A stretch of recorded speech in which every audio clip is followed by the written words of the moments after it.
Acting chief justice CN Ramendran നായരെ ആ പരിശോധന നടത്താൻ ഒരു കമ്മീഷനായി നിയോഗിക്കാനായിട്ട് യോഗം നിശ്ചയിച്ചിട്ടുണ്ട്. അദ്ദേഹത്തിന് ആവശ്യമായിട്ടുള്ള പിന്തുണ സംവിധാനങ്ങൾ ഇതിന്റെ ഭാഗമായി തന്നെ സർക്കാർ നൽകും. നാലാമത്തേത്, ഈ ടാക്സ് അടയ്ക്കാനായിട്ട് നേരത്തെ റവന്യൂ മന്ത്രിയും വഖഫ് മന്ത്രിയും അവിടുത്തെ MLA സബ്മിഷൻ അടിസ്ഥാനത്തിൽ വിളിച്ചു ചേർത്ത യോഗത്തിൽ തീരുമാനിച്ചിരുന്നെങ്കിലും അത് കോടതിയിൽ ചോദ്യം ചെയ്യപ്പെടുകയും കോടതി അത് സ്റ്റേ ചെയ്യുകയും ചെയ്തിട്ടുണ്ട്.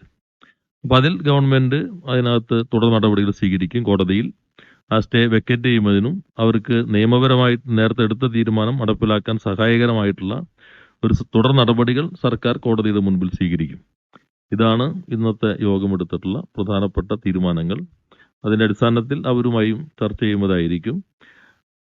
വളരെ പെട്ടെന്ന് 3 മാസത്തിനുള്ളിൽ ഈ കമ്മീഷൻ എല്ലാ നടപടികളും പൂർത്തീകരിക്കണം എന്നുള്ളതാണ് ഇപ്പോൾ കാണുന്ന ഭാഗം. സമയബന്ധിതമായി അത് പൂർത്തീകരിക്കണം. അതിനാവശ്യമായിട്ടുള്ള കമ്മീഷൻ ഏതെല്ലാം ഡിപ്പാർട്ട്മെന്റുകളുടെ, ഏതെല്ലാം ഉദ്യോഗസ്ഥരുടെ, ഏതെല്ലാം സംവിധാനങ്ങളുടെ സഹായം ആവശ്യമാണെന്ന് നിഷ്കർഷിക്കുന്നുവോ അതെല്ലാം തന്നെ സമയബന്ധിതമായി സർക്കാർ ഉറപ്പുവരുത്തുന്നതായിരിക്കും. അല്ല, അതിലിപ്പോൾ 9 കേസുകൾ ഹൈക്കോടതിയിലുണ്ട്, 2 കേസുകൾ ട്രിബ്യൂണലിൽ നിൽക്കുന്നുണ്ട്. നമ്മളൊരു പ്രഖ്യാപനം നടത്തി നാളെ പുതിയൊരു പ്രശ്നം വന്നാൽ അവർ സ്വാഭാവികമായിട്ടും നേരെ അതിന്റെ പ്രത്യാഘാതങ്ങൾ അനുഭവിക്കേണ്ടി വരും. അതുകൊണ്ടാണ് ശാശ്വതമായൊരു പരിഹാരം, അർഹരായിട്ടുള്ള മുഴുവൻ കൈവശാവകാശക്കാരുടെയും നിയമപരമായിട്ടുള്ള അവകാശം സംരക്ഷിക്കാനുള്ള ശാശ്വതമായ പരിഹാരം. അതിപ്പോൾ നമുക്കൊരു യോഗത്തിൽ ഇരുന്നൊരു പ്രഖ്യാപനം നടത്തിയാൽ വീണ്ടും ചിലപ്പോൾ ഇവർ തന്നെ പ്രതിസന്ധിയിലായി എന്ന് വരും. അപ്പൊ അവരുടെ താല്പര്യം സംരക്ഷിക്കാൻ ഏറ്റവും ഉചിതമായത് വളരെ ശരിയായ ഒരു അന്വേഷണത്തിന്റെ അടിസ്ഥാനത്തിൽ വേറെ പ്രശ്നങ്ങളൊന്നും ഇല്ലാത്ത ഒരു പരിഹാരമായിരിക്കും. അതിനാണ് വളരെ ഉയർന്ന ചുമതല വഹിച്ചിരുന്ന ഒരാളെ തന്നെ, ഹൈക്കോടതി ആക്ടിംഗ് ചീഫ് ജസ്റ്റിസായി ചുമതല വഹിച്ച ആളെ തന്നെ ഈ പരിശോധനയുടെ ഒരു എൻക്വയറി കമ്മീഷൻ ആക്ട് പ്രകാരം തന്നെ ചുമതലപ്പെടുത്താനായിട്ട് നിശ്ചയിച്ചിട്ടുള്ളത്. ഇപ്പൊ ഇത് വരുന്നവരോട് തുടർ നടപടി ഉണ്ടാവില്ല. പുതിയ നോട്ടീസുകൾ കൊടുക്കില്ല, കൊടുത്ത നോട്ടീസുകൾ തുടർ നടപടികൾ ഉണ്ടാവില്ല. അത് ഗവൺമെന്റ് വഖഫ് ബോർഡിനോട് അഭ്യർത്ഥിച്ചു. കാരണം ഞങ്ങൾക്ക് വഖഫ് ബോർഡിനോട് ഡയറക്ഷൻ ഇതുള്ളൂ. വഖഫ് ബോർഡ് അത് അംഗീകരിച്ചു. തുടർ നടപടികളൊന്നും തന്നെ കൊടുത്ത നോട്ടീസിലുണ്ടാവില്ല. ഈ കൈവശാവകാശമുള്ള അവിടെ താമസിക്കുന്ന ആളുകളുടെ കാര്യങ്ങളിലെല്ലാം മറ്റു നോട്ടീസ് കൊടുക്കാനും ഇനി കഴിയുന്നില്ല ഈ തീരുമാനം വരുന്നത് വരെ. അതുകൊണ്ടാണ് ഇത് എല്ലാ വശവും ഇവർ പരിശോധിക്കാൻ പറഞ്ഞത്. നമുക്ക് ഒരു മീറ്റിംഗ് കൊണ്ട് തീരുന്നതല്ല. ഇപ്പൊ നമുക്കറിയാം, കോടതി വിധികളുണ്ട്, വഖഫ് ട്രിബ്യൂണലിന്റെ ഇതുണ്ട്. സർക്കാരിന് ഇതിന് അധികാരമില്ല. നിങ്ങൾ നിസാർ കമ്മീഷന്റെ അത് നോക്കിയാലും അറിയാം, ഞങ്ങൾ ഇത് പരിശോധിക്കാനുള്ള അധികാരം ഞങ്ങൾക്കില്ല, വഖഫ് ബോർഡാണ് ഇതിന്റെ അതോറിറ്റി എന്ന് ആധികാരികമായി പറയുകയാണ് ചെയ്തത്. അതിന്റെ അടിസ്ഥാനത്തിൽ വഖഫ് ബോർഡിന്റെ തീരുമാനമുണ്ട്. ആ തീരുമാനത്തിന് ശേഷമാണ് നമ്മളിപ്പോ നികുതി അടയ്ക്കാനുള്ള അനുമതി നൽകിയത്. അത് ചോദ്യം ചെയ്ത ഹർജികളുണ്ട്. ഏകദേശം 9 കേസുകൾ ഹൈക്കോടതിയിൽ പല സ്വഭാവത്തിലും നിലനിൽക്കുന്നുണ്ട്. അപ്പൊ ഇപ്പോ കമലേഷ് ചോദിച്ചതുപോലെ ഈ സങ്കീർണതകളെല്ലാം ഉണ്ട്. ഒരു ഒറ്റ നിമിഷം കൊണ്ട് തീരുന്നത്. പിന്നെ ഇത് കരാറ് കൊടുത്തിട്ട് വിൽപ്പന നടത്തിയിട്ടുണ്ട്. അങ്ങനെ കുറെ കേസുകളുണ്ട്. അപ്പൊ അതിൽ ഇപ്പൊ താമസിക്കുന്നവരെ നമ്മളൊരു പ്രഖ്യാപനം നടത്തി നിങ്ങൾക്ക് ഇത് അവകാശം എന്ന് പറഞ്ഞാൽ നാളെ ആർക്കും ചോദ്യം ചെയ്യാം. കാരണം വഖഫ് എന്ന് പറഞ്ഞാൽ മൊത്തം സംവിധാനമല്ലേ. അതിലൊരാൾ പോയി ക്വസ്റ്റ്യൻ ചെയ്താൽ നേരെ ഇവരുടെ ഇത് ക്വസ്റ്റ്യൻ ചെയ്യപ്പെട്ട് കഴിഞ്ഞാൽ സുരക്ഷിതത്തില്ലാതാവും. അപ്പൊ എന്തുകൊണ്ടാണ് ഇതിലേക്ക് പ്രശ്നങ്ങൾ എത്തിയിരിക്കുന്നത്, എങ്ങനെ പരിഹരിക്കാൻ കഴിയും, ശാശ്വതമായിട്ടൊരു പരിഹാരം എങ്ങനെ ഉണ്ടാക്കാൻ കഴിയും, അതാണ് വളരെ പെട്ടെന്ന് 3 മാസം കൊണ്ട് തന്നെ റിപ്പോർട്ട് നൽകണം എന്നാണ് ഞങ്ങൾ കണക്കാക്കുന്നത്. അല്ല, കോടതിയിൽ ഞങ്ങൾ ഇപ്പൊ സ്റ്റേ ചെയ്തേക്കല്ലേ. അല്ല, ഗവൺമെന്റ് കക്ഷിയാണ് അതിനകത്ത്. ഗവൺമെന്റിനെ കൂടി എതിർ കക്ഷിയാക്കിക്കൊണ്ടാണ് ഈ വഖഫ് സംരക്ഷണ സമിതിയുടെ ആളുകൾ കേസ് കൊടുത്തിട്ടുള്ളത്. അതിൽ സിംഗിൾ ബെഞ്ച് വിധിച്ചു, ഡിവിഷൻ ബെഞ്ച് വീണ്ടും വന്നു. അപ്പൊ വീണ്ടും സിംഗിൾ ബെഞ്ചാണ് പരിശോധിക്കുന്നത്. ആ സ്റ്റേ നിലനിർത്തിക്കൊണ്ട് പിന്നെ പരിശോധിക്കാൻ പറഞ്ഞിരിക്കുകയാണ്. അപ്പൊ അതിൽ തുടർ നടപടി കോടതിയിൽ ഗവൺമെന്റ് സ്വീകരിക്കും. നമ്മൾ സ്പീഡാക്കാനും നമ്മുടെ ഭാഗം ശക്തമായി അവതരിപ്പിക്കാനും ആവശ്യമായ സമീപനം ഗവൺമെന്റ് സ്വീകരിക്കും. ട്രിബ്യൂണൽ സർക്കാർ കക്ഷിയല്ല നിലവിൽ. കാരണം വഖഫ് ട്രിബ്യൂണലിന്റെ സ്വഭാവം ഉണ്ടല്ലോ. അല്ല, അതെല്ലാം പിന്നെ നീണ്ടുപോകുന്ന കാര്യങ്ങളാണല്ലോ. നമ്മൾ അതിലേക്ക് വിട്ടുകൊടുക്കാതെ അത് ആ വഴി പോട്ടെ, നമുക്ക് അതിനെക്കുറിച്ച് ഇപ്പൊ തീരുമാനിക്കാൻ പറ്റില്ല. നമ്മൾ ഇതിനകത്ത് എവിടെ പോയാലും ക്വസ്റ്റ്യൻ ചെയ്യാൻ പറ്റാത്ത ഒരു പരിഹാരം എന്താണ്, അതാണ് നമ്മൾ നോക്കുന്നത്. ഇപ്പൊ നമ്മൾ ഇന്ന് പറഞ്ഞു നിങ്ങളിവിടെ ഉറപ്പിക്കുന്നു, ഞങ്ങൾ നികുതി അടയ്ക്കാൻ പറഞ്ഞു, കോടതി പോയപ്പോൾ കോടതി തന്നെ സ്റ്റേ ചെയ്തു. നാളെ വേറെ ഒന്ന് പറഞ്ഞു, അപ്പോഴും ട്രിബ്യൂണലിൽ പോയി, ട്രിബ്യൂണൽ സ്റ്റേ ചെയ്ത് ഇവർ വീണ്ടും അനിശ്ചിതത്വത്തിലാവില്ല. ഓരോ തവണ ഇവർക്ക് സമരം ചെയ്യാൻ പറ്റില്ലല്ലോ. സമരം ചെയ്താലും പുതിയ പ്രശ്നം വീണ്ടും വന്നെന്ന് വരാം. അപ്പൊ എന്താണ് ഒരു പെർമനന്റ് സൊല്യൂഷൻ എന്താണ്? അതാണ് സർക്കാർ ശ്രമിക്കുന്നത്. ആ, ശാശ്വതമായ ഒരു പരിഹാരം. അതിന് ഈ കമ്മീഷൻ സഹായകരായിരിക്കുമെന്നാണ് പ്രതീക്ഷിക്കുന്നത്. അവരായിട്ട് ചർച്ച ചെയ്യും. മുഖ്യമന്ത്രി തന്നെ അവരായിട്ട് ചർച്ച ചെയ്യും. ഈ ഭാഗങ്ങൾ അവരോട് വിശദീകരിക്കും. അത് ചർച്ച ചെയ്യും. അവരുടെ അത് നോക്കി വളരെ പെട്ടെന്ന് തന്നെ CM അവരെ കണ്ടിരുന്നു. CM അവരെ കണ്ടിരുന്നു. CM ഉറപ്പ് നൽകി, നിങ്ങളുടെ ഒരു ഭയപ്പെടേണ്ടതില്ല, നിങ്ങളെ ഇറക്കി വിടുന്ന ഒരു സാഹചര്യം ഉണ്ടാവില്ല, ശാശ്വതമായ പരിഹാരം ഉണ്ടാവും. വളരെ പോസിറ്റീവായിട്ടാണ് CMനെ കണ്ട സമരസമിതിക്കാർ അതിനോട് പ്രതികരിച്ചത്. അവരും ഈ ചർച്ചയിൽ ഒരു റിസൾട്ട് ഉണ്ടാകുമെന്ന് തന്നെയാണ് പ്രതീക്ഷിക്കുന്നത്. അത് അവരറിയിക്കും. അവർ സമര നടപടികൾ, തുടർ നടപടികൾ അതിന്റെ അടിസ്ഥാനത്തിൽ നിർത്തിവെക്കണമെന്നും ഞങ്ങൾ അഭ്യർത്ഥിക്കും. മുഖ്യമന്ത്രി തന്നെ ഇത്തരം കാര്യങ്ങൾ അവരെ അറിയിക്കുന്നതായിരിക്കും.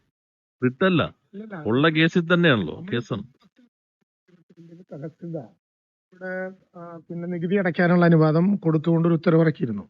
ആ ഉത്തരവിനെ ആദ്യം സിംഗിൾ ബെഞ്ചിൽ ചോദ്യം ചെയ്തു.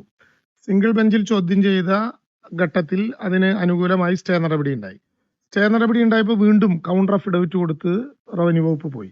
ആ കൗണ്ടർ അഫിഡവിറ്റിൽ നിലവിലുള്ള പിന്നെ ഉത്തരവ് മോഡിഫൈ ചെയ്തുകൊണ്ട് വീണ്ടും കരമടയ്ക്കാം എന്ന് കോടതി നിർദ്ദേശിച്ചു. അതിനെതിരായി ഒരു സംഘം ആളുകൾ ഡിവിഷൻ ബെഞ്ചിൽ പോയപ്പോൾ സിംഗിൾ ബെഞ്ചിന്റെ വിധി അബ്സല്യൂട്ടാണ് എന്ന് പിന്നെ ഡിവിഷൻ ബെഞ്ച് കണ്ടെത്തി. മറ്റു കാര്യങ്ങൾ തീരുമാനിക്കാൻ സിംഗിൾ ബെഞ്ചിൽ തന്നെ വാദം തുടരണം എന്ന് നിശ്ചയിച്ചിട്ടുണ്ട്. നേരത്തെ നിയമമന്ത്രി പറഞ്ഞതുപോലെ അതിൽ സർക്കാർ കക്ഷിയാണ്. സർക്കാർ ആ കാര്യത്തിൽ സർക്കാരിന്റെ വാദമുഖങ്ങൾ ഉന്നയിച്ചുകൊണ്ട് സ്റ്റേ വെക്കേറ്റ് ചെയ്യാനുള്ള നടപടികളുമായി മുന്നോട്ട് പോകും. അല്ല, നിലവിലിപ്പോ പറഞ്ഞല്ലോ, ഇത് സംബന്ധിച്ച് നേരത്തെ ബഹുമാനപ്പെട്ട രാജീവ് മന്ത്രി പറഞ്ഞതുപോലെ അർഹരായവർക്ക് നിയമപരമായ പരിരക്ഷ ലഭ്യമാകും വിധം ശാശ്വതമായ ഒരു പരിഹാരം കണ്ടെത്തുക എന്നുള്ളതാണ് സർക്കാർ ലക്ഷ്യം വെക്കുന്നത്. അതുകൊണ്ടാണ് താൽക്കാലിക പരിരക്ഷയല്ല, സ്ഥിരമായ ഒരു പരിരക്ഷ. അതുവരെ അവരെ കുടിയൊഴിപ്പിക്കാതെ സംരക്ഷിക്കാനുള്ള ഉത്തരവാദിത്തമാണ് സർക്കാർ ഏറ്റെടുത്തതും വഖഫ് ബോർഡിനോട് അഭ്യർത്ഥിച്ചത്. അല്ല, അതില് നിയമ പോരാട്ടമല്ല. നമ്മളിപ്പോ അങ്ങനെയാണെങ്കിൽ വഖഫിന്റെ തീരുമാനം വരട്ടെ, അല്ലെങ്കിൽ ഹൈക്കോടതിയുടെ തീരുമാനം വരട്ടെ എന്നാണല്ലോ നമ്മൾ എടുക്കേണ്ടത്. നമ്മൾ കാണേണ്ടത് ഇപ്പോ ഞങ്ങൾ അതുകൊണ്ട് ഇതില് ചിലർ പറയുന്ന പോലെ സ്വിച്ച് ഇട്ടാൽ പരിഹരിക്കാവുന്ന പ്രശ്നം എന്തൊക്കെ ചിലർ പറയുന്നത് അങ്ങനെയല്ലല്ലോ. ഇത് പറവൂർ കോടതിയുടെ ഒരു വിധി നിൽക്കുന്നു, ഹൈക്കോടതി വിധി നിൽക്കുന്നു, അതിനുശേഷം നിസാർ കമ്മീഷന്റെ ഇത് സംബന്ധിച്ച് വഖഫ് ബോർഡിനോട് തീരുമാനിക്കാതെ നിങ്ങൾക്ക് അതോറിറ്റി. വഖഫ് ബോർഡ് എല്ലാവരും കേട്ടിട്ട് ഒരു നിലപാടെടുത്തിരിക്കുന്നു. ആ നിലപാടിന്റെ തുടർ നടപടിയിലേക്ക് എത്തിയിരിക്കുന്നു. ഇത് സംബന്ധിച്ച് വഖഫ് ട്രിബ്യൂണലിലും കോടതികളിലും കേസുകൾ നിൽക്കുന്നു. ഇതാണ് ഇപ്പോഴത്തെ സാഹചര്യം. അപ്പൊ അതിൽ ഇതെല്ലാ വശങ്ങളും പരിശോധിക്കുമ്പോൾ നമ്മുടെ മുൻപിൽ ഒരു കാര്യമുള്ളൂ, ഇത് വഖഫ് ഭൂമിയുടെ സംരക്ഷണം, അത് പൊതുവെ ഉള്ളൊരു കാഴ്ചപ്പാടുള്ളൂ. പക്ഷെ ഇവിടെ വർഷങ്ങളായി താമസിച്ചുകൊണ്ടിരിക്കുന്നു. വില കൊടുത്ത് വാങ്ങിയവരാണ് എല്ലാവരും തന്നെ, താമസിക്കുന്നവരാണ് എല്ലാവരും, അല്ലാത്തവരുണ്ടായിരിക്കാം. അപ്പൊ അങ്ങനെ താമസിക്കുന്ന ആളുകൾ, കൈവശാവകാശമുള്ളവർ, വില കൊടുത്ത് വാങ്ങിയ ആളുകൾ, അവര് ഇതിന്റെ പേരിൽ കുടിയിറക്കപ്പെടുന്ന സാഹചര്യം ഉണ്ടാകാൻ പാടില്ല. ഒപ്പം തന്നെ താമസിക്കുന്നതിന് അവരുടെ താമസിക്കുന്ന ഭൂമിയിൽ ഒരു നിയമപരമായ പരിരക്ഷ അവർക്ക് ഉണ്ടാകണം. അതിനെങ്ങനെ സാധ്യമാകും? അത് സൂക്ഷ്മമായിട്ട് പരിശോധിക്കാനായിട്ട് ഒരു ജുഡീഷ്യൽ സ്വഭാവത്തിലുള്ള ഒരു കമ്മീഷനായിരിക്കും സഹായകരമാവുക. അതിലേറെ പരിചയസമ്പന്നനായ ഒരു ജില്ലാ ജഡ്ജോ അങ്ങനെയല്ല, നമ്മൾ ഹൈക്കോടതിയിൽ തന്നെ ഏറ്റവും ആക്ടിംഗ് ചീഫ് ജസ്റ്റിസ് ആയി പ്രവർത്തിച്ച ഒരാൾ തന്നെ അത് പരിശോധിക്കുമ്പോൾ നമുക്ക് ഇതിനെല്ലാം പറ്റുന്ന ഒരു നിർദ്ദേശം വരും എന്നാണ് ഞങ്ങൾ കണക്കാക്കുന്നത്. അങ്ങനെയാണ് അവരുടെ താല്പര്യം സംരക്ഷിക്കാൻ കഴിയുള്ളൂ. അല്ലാതെ മറ്റേതെങ്കിലും പല നിയമോപദേശകരുണ്ടല്ലോ, നമുക്ക് ഓരോരുത്തരുടെയും ഉപദേശങ്ങൾ നമ്മൾ നടപടി സ്വീകരിച്ചാൽ പെട്ടെന്നൊരു സന്തോഷം തോന്നുമെങ്കിലും പിറ്റേ ദിവസം വലിയ ദുഃഖത്തിലേക്ക് പോകാനും പാടില്ല. അതാണ് അവധാനതയോടെ ഒരു സമീപനം വേണമെന്ന് സർക്കാർ കണ്ടിട്ടുള്ളത്. അതല്ലേ അതിന്റെ നടപടിക്രമം. അല്ല, നമുക്കെന്ന് വെച്ചാൽ വഖഫിനകത്ത് നമുക്ക് ഗവൺമെന്റ് വഖഫിന് ഡയറക്ഷൻ കൊടുക്കാം 97. അതിന്റെ അടിസ്ഥാനത്തിൽ വരുമ്പോ ഇതിനെ അടിസ്ഥാനപ്പെടുത്തി ഇതല്ല വേറെയാണെങ്കിൽ ഗവൺമെന്റിന് തീരുമാനം എടുക്കാവുന്നതാണോ, അതോ വഖഫ് വഴി തീരുമാനം എടുക്കാവുന്നതാണോ, ഗവൺമെന്റ് അല്ലാതെ നേരിട്ട് ഇടപെടാൻ പറ്റുന്നതാണോ എന്നെല്ലാം ഈ കമ്മീഷന്റെ പരിശോധനയ്ക്ക് ശേഷമായിരിക്കും നമുക്ക് പറയാൻ കഴിയുക. സർക്കാരിന്റെ, അത് ഞാൻ നേരത്തെ പറഞ്ഞത് സർക്കാരിന്റെ അല്ലല്ലോ, നമ്മൾ പറഞ്ഞത് സർക്കാരിന്റെ നിലപാട് വ്യക്തം. ആരെയും കുടിയൊഴിപ്പിക്കാൻ പാടില്ല. അവർക്ക് കരമടയ്ക്കണമെന്ന സർക്കാരിന്റെ തീരുമാനം നടപ്പിലാക്കപ്പെടണം. അതിനുവേണ്ടി ഹൈക്കോടതി സമീപിക്കും. ഇവര് വഖഫാണ്, പിന്നെ കുറെ അധികാരമുള്ള സംവിധാനമാണല്ലോ, അവര് നോട്ടീസ് കൊടുത്തിട്ടുണ്ട്. ആ നോട്ടീസിന്മേലൊന്നും തുടർ നടപടികൾ പാടില്ല എന്ന് സർക്കാർ അഭ്യർത്ഥിച്ചു. പുതിയ നോട്ടീസൊന്നും ഇവിടെ കൊടുക്കരുത് എന്നും സർക്കാർ അഭ്യർത്ഥിച്ചു. അത് രണ്ടും ഈ കമ്മീഷൻ തീരുമാനം വരുന്നത് വരെ മറ്റു നടപടികളൊന്നും ഉണ്ടാകില്ല എന്ന് വഖഫ് ബോർഡ് ഉറപ്പു നൽകിയിട്ടുണ്ട്. പിന്നെ കമ്മീഷൻ 3 മാസം കൊണ്ട് ഇതിനാവശ്യമായിട്ടുള്ള തീരുമാനം എടുക്കണം എന്നാണ് സർക്കാർ കണക്കാക്കുന്നത്. അതിന്റെ TOR ഒക്കെ വെച്ചിട്ടുള്ള ജിയോ അധികം വൈകാതെ തന്നെ ഇറങ്ങും. അപ്പൊ അതിനെ അടിസ്ഥാനപ്പെടുത്തി അവർക്ക് ആവശ്യമായ മറ്റെല്ലാ സൗകര്യങ്ങളും ഏത് വകുപ്പിൽ നിന്ന് ഏത് സൗകര്യം വേണമെന്ന് അവർ ആവശ്യപ്പെടുന്നു അതിനനുസരിച്ചുള്ള സൗകര്യം ഗവൺമെന്റ് ഒരുക്കുകയും ചെയ്യും. ഇതിന്റെ അടിസ്ഥാനത്തിൽ അവരുമായിട്ട് ചർച്ച ചെയ്യും, ഈ കാര്യങ്ങൾ അവർ അറിയിക്കും, മുഖ്യമന്ത്രി പറഞ്ഞ കാര്യങ്ങൾ അവരോട് സംസാരിക്കും. അപ്പൊ അതിന്റെ അടിസ്ഥാനത്തിൽ ഒരു ശാശ്വത പരിഹാരത്തിലേക്ക് എത്താൻ കഴിയും. ഇത് മുനമ്പത്തെ സംബന്ധിച്ചുള്ളതാണ്. അല്ല അതൊക്കെ ഒറ്റ പ്രശ്നം. നോട്ടീസ് കൊടുത്തു എന്നുള്ള കാര്യം ആരും കുടിയൊഴിപ്പിക്കാൻ അവിടെ നോട്ടീസ് കൊടുത്തില്ല. അതാണ് വഖഫ് ബോർഡ് ചെയർമാൻ എന്ന് പറഞ്ഞത്. അവിടെ നിന്നും തങ്ങൾ താമസിക്കുന്ന സ്ഥലത്തിന്റെ, അത് വീട്ടുകാർക്കല്ല, അവിടെ കൊമേഴ്സ്യൽ സ്ഥാപനങ്ങൾക്കാണ് നോട്ടീസ് കൊടുത്തതെന്ന്, അത് രേഖ ഹാജരാക്കണം എന്ന് മാത്രമാണ് ആ നോട്ടീസിൽ ആവശ്യപ്പെട്ടിട്ടുള്ളത്. അപ്പോൾ അതാണ് ഇവര് വേറെ രീതിയിൽ പറയുന്നത്. അതോടൊപ്പം തന്നെ ബാക്കിയുള്ള സ്ഥലങ്ങളിൽ നോട്ടീസ് കൊടുത്തു എന്നുള്ളത് നിലവിൽ വഖഫായി അല്ലെങ്കിൽ വഖഫ് ആധാരമുള്ള സ്ഥലങ്ങളിൽ കയ്യേറി താമസിക്കുന്നവർക്ക് നോർമലായി അത് വർഷങ്ങളായി നടന്നു വരുന്ന ഒരു പ്രക്രിയയാണ്. ആ വഖഫ് ബോർഡിന്റെ ജോലി അതാണ്, വഖഫ് ബോർഡ് അതാണ് ചെയ്യുന്നത്. അപ്പൊ അത് ഇതിനോട് നമ്മൾ കൂട്ടിക്കുഴക്കേണ്ട ആവശ്യമില്ല. നമ്മുടെ ഇന്നത്തെ ചർച്ച പൂർണ്ണമായിട്ടും മുനമ്പുമായി ബന്ധപ്പെട്ട കാര്യങ്ങൾ മാത്രമാണ്. അതിൽ എന്താ നിങ്ങൾ മനസ്സിലാക്കേണ്ട ഭാഗം എന്ന് വെച്ചാൽ, സർക്കാരിന് ഇപ്പോ ഈ കോഡ് ഓഫ് കണ്ടക്ട് കൃത്യമായി പറയുന്നുണ്ടല്ലോ, ഈ മതം ഇതുമായി ബന്ധപ്പെട്ട കാര്യങ്ങൾ ഉപതെരഞ്ഞെടുപ്പ് നടക്കുന്ന മണ്ഡലത്തിൽ മാത്രമല്ല ബാക്കി എല്ലായിടത്തും ബാധിക്കുന്നതാണ്. അതുകൊണ്ട് അതുമായി ബന്ധപ്പെട്ട കാര്യങ്ങളിലൊന്നും തീരുമാനങ്ങൾ പാടില്ല. വഖഫ് എന്നത് ദൈവത്തിന്റെ ആണ് ഉടമസ്ഥാവകാശം. സ്വാഭാവികമായിട്ടും അത് ഇങ്ങനെ തന്നെ വരുന്നതാണ്. ഈ പറയുന്ന നോട്ടീസുകൾ ഇപ്പോ മാധ്യമങ്ങൾ വന്നതിന് 2022 കൊടുത്ത, ഇപ്പൊ പുതുതായി വന്ന നോട്ടീസല്ല, സമരം പുതുതായി വന്നതേ ഉള്ളൂ. ഞാൻ തന്നെ അവിടെ നേരിട്ട് ഗൃഹസന്ദർശനത്തിന്റെ ഭാഗമായി പോയതാണ്. അതിന്റെ അടിസ്ഥാനത്തിൽ അന്ന് നമ്മൾ റവന്യൂ മന്ത്രി ഉൾപ്പെടെ ചർച്ച ചെയ്തു. KN ഉണ്ണികൃഷ്ണൻ MLA സബ്മിഷൻ ഉന്നയിച്ചു, യോഗം വിളിച്ചു, നമ്മൾ ഈ തീരുമാനത്തിലേക്ക് എത്തി. ആ തീരുമാനത്തിന്റെ ഭാഗമായി നികുതി പിരിക്കാൻ തുടങ്ങി. അപ്പോഴാണ് കോടതിയിൽ കേസ് വന്നു, സ്റ്റേ ചെയ്തത്. സർക്കാർ കൃത്യമായ രീതിയിൽ തന്നെ ഇടപെട്ടിട്ടുണ്ട്. ഇപ്പോ യോഗം വിളിക്കുന്നത് ഇതിന് ശേഷമേ പാടുള്ളൂ എന്നതിന്റെ അടിസ്ഥാനത്തിൽ മാത്രമാണ്. ആദ്യം 16 തീരുമാനിച്ചു, ഇലക്ഷൻ മാറിയപ്പോ വീണ്ടും ഇതിലേക്ക് മാറി. അവർ വന്ന് കണ്ടപ്പോൾ തന്നെ തെരഞ്ഞെടുപ്പ് കഴിഞ്ഞ ഏറ്റവും അടുത്ത ദിവസം തന്നെ യോഗം ചേരുന്നു. മുഖ്യമന്ത്രി തന്നെ അവർക്ക് ഉറപ്പ് നൽകി. മുഖ്യമന്ത്രിയുടെ വാക്കുകളിൽ നല്ല പ്രതീക്ഷയോടുകൂടി തന്നെയാണ് അവരും പ്രതികരിച്ചിട്ടുള്ളത്. അവരുടെ താല്പര്യം സംരക്ഷിക്കാനാണല്ലോ പ്രധാനമായിട്ടും നമ്മൾ ഇതിനകത്ത് ഈ നിലപാട് സ്വീകരിച്ചിട്ടുള്ളത്. അപ്പൊ എല്ലാവരും വിശ്വാസത്തിലെടുത്ത് നിൽക്കണം. അപ്പൊ എല്ലാവരോടും ഞങ്ങൾക്ക് അഭ്യർത്ഥിക്കാനുള്ളത്, ഇതൊരു സമയമാണ് നമുക്ക് മറ്റ് തർക്കങ്ങൾ ധ്രുവീകരണത്തിനല്ല ശ്രമിക്കേണ്ടത്, നിയമപരവും ശാശ്വതമായ പരിഹാരമാണ്. അതാണ് സർക്കാർ ലക്ഷ്യം വയ്ക്കുന്നത്. അതിനുള്ള ഏറ്റവും ഉചിതമായ പക്വമായ ഒരു നിലപാടാണ് ഇപ്പോൾ സർക്കാർ സ്വീകരിച്ചിട്ടുള്ളത്. അത് എല്ലാ വിഭാഗം ആളുകളും അത് ഉൾക്കൊള്ളണം. നമ്മുടെ നാടിന്റെ പൊതു താല്പര്യത്തിനനുസരിച്ച് ഈ തീരുമാനത്തിനനുസൃതമായി എല്ലാവരും പിന്തുണ ഉണ്ടാകണം എന്നാണ് ഞങ്ങൾക്ക് അഭ്യർത്ഥിക്കുന്നത്. അത് ഞങ്ങൾ ഈ പറയുന്നതിന് മുമ്പ് തന്നെ നിങ്ങൾ ഇവിടുന്ന് റിപ്പോർട്ട് ചെയ്യുമ്പോൾ ഒരു വ്യക്തത കിട്ടില്ല അവർക്ക്. ഞങ്ങൾ അതുകൊണ്ടല്ല ഇരുന്ന് തന്നെ റിപ്പോർട്ട് ചെയ്യാന്ന് വെച്ചാൽ, നിങ്ങൾ കിട്ടുന്ന പൊടിപ്പും തൊങ്ങലും പറയുമ്പോൾ അവർക്ക് ചിലപ്പോൾ ആശയക്കുഴപ്പമുണ്ടാവും. അല്ല, ഞങ്ങൾ ഇപ്പോഴല്ലേ വന്ന് പറഞ്ഞോളൂ. അല്ല, എങ്ങനെ കാണാൻ പറ്റും? നിങ്ങൾ കൊടുത്താലേ കാണുള്ളൂ, അല്ലാണ്ട് ലൈവായിട്ട് ചർച്ച ലൈവായിട്ട് ഉണ്ടായില്ലല്ലോ. ഇപ്പോഴല്ലേ അല്ലെ, ഇപ്പൊ വന്നല്ലേ ഉള്ളൂ. ഇവിടെ അർഹരായ മുഴുവൻ ആളുകളിനെ പിന്തുണച്ചില്ല എന്നുള്ളതാണ് സർക്കാരിന്റെ ലക്ഷ്യം. അപ്പോ നിയമപരമായിട്ടുള്ള ഒരു പരിരക്ഷത്തിന് വേണ്ടി നിലവിലുള്ള നിയമങ്ങൾ അംഗീകരിച്ചുകൊണ്ട് ആ കാര്യം മുന്നോട്ട് പോകുന്നത്. അതുകൊണ്ട് സർക്കാരിന്റെ വിശ്വാസത്തിലെടുത്ത് ഈ കാര്യത്തിൽ ഒറ്റ ഭാഗം നമ്മൾ terms of reference legally frame ചെയ്യും. ഒറ്റ ഭാഗം ഗവൺമെന്റിന്റേത് ഇപ്പോ അവിടെ താമസിച്ചുകൊണ്ടിരിക്കുന്ന കൈവശാവകാശമുള്ള അർഹരായ മുഴുവൻ ആളുകൾക്കും അവർ താമസിക്കുന്നിടത്ത് നിയമപരമായിട്ടുള്ള അവകാശം പരിരക്ഷ ഉറപ്പുവരുത്താനുള്ള നടപടികൾ എന്തൊക്കെയാണ് വേണ്ടത്? അതല്ല, ഇന്ന് കോടതി മുമ്പാകെ അവരുടെ അഭിഭാഷകൻ പറഞ്ഞിട്ടുള്ളത് 3 കാര്യങ്ങളാണ്. ഒന്ന്, ഡബ്രി മാറ്റാനുള്ള ചെലവ് ആക്ച്വൽസ് എന്താണ് ഉണ്ടായത് അത് തരും. 2, കേന്ദ്രം വിട്ടു തന്നിട്ടുള്ള എയർഫോഴ്സിന് വൈമാനിക സംവിധാനങ്ങൾക്ക് അവര് തരുന്ന ബില്ല് ആക്ച്വൽസ് കൊടുത്താൽ അവര് തന്നെ അത് തിരിച്ചു തരും. 2 കാര്യം. നമ്മൾ ആവശ്യപ്പെട്ട 3 കാര്യങ്ങളിൽ 3 കാര്യത്തിന് മറുപടിയില്ല. ഒന്നാമത്തെ കാര്യം, സെക്ഷൻ 13 അനുസരിച്ച് ഡിസാസ്റ്റർ മാനേജ്മെന്റ് ആക്ട് അനുസരിച്ച് അവിടെ കടങ്ങൾ എഴുതിയിട്ടുള്ള നടപടി ഉണ്ടോ? ഒന്നും മുണ്ടിയിട്ടില്ല ഇന്നത്തെ സംവിധാനത്തിലും. 2, ഡിസാസ്റ്റർ ഓഫ് സീവിയർ നേച്ചർ മറുപടിയില്ല. 3, നമുക്കുണ്ടായിട്ടുള്ള നഷ്ടം അധിക സഹായമായി നമുക്ക് ലഭ്യമാക്കണം. ഇക്കാര്യത്തിലും ഒരു നടപടിയില്ല. ഇപ്പൊ പറഞ്ഞിട്ടുള്ളത് ഞങ്ങൾ 153.467 കോടി രൂപ NDRF പെടുത്തി നിലവിലുള്ള STRFന്റെ ബാലൻസിന്റെ 50% ഉപയോഗിച്ച് തരും എന്നാണ്. വളരെ വിചിത്രമായ ഒരു കാര്യം. ഇത് കണക്കിലുണ്ടാകും, രേഖയിൽ മാത്രമേ ഉണ്ടാവുള്ളൂ, പൈസയായിട്ട് ഇങ്ങോട്ട് വരില്ല. എന്ന് മാത്രമല്ല, ഈ ചെലവ് STRFന്റെ നോംസ് അനുസരിച്ച് മാത്രമേ ചെലവഴിക്കാനും പറ്റുള്ളൂ.